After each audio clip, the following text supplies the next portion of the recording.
విధానంలో నడమంటున్నాడు.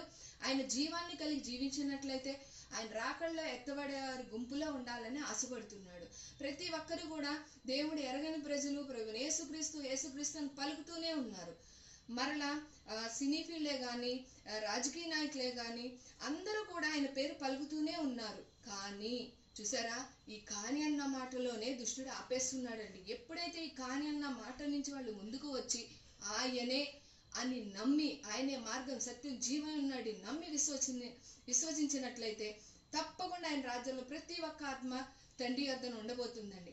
అందుకే నేనే మార్గం, నేనే సత్యం, నేనే జీవం అని ప్రభు అయిన యేసుక్రీస్తు వారు స్వయాన 14వ అధ్యాయం 6వ వచనమును యోహాను సువార్తతో మనతో మాట్లాడి మనల్ని ఎంత ధైర్యపరుస్తున్నాడండి. ఈ వాగ్దానం ప్రకారం విన్నవారు వినబోతున్న వారు కూడా సంపూర్ణంగా ఆయన రాకళ్ళు ఎత్తబడే వారి గుంపులో ప్రతి ఒక్క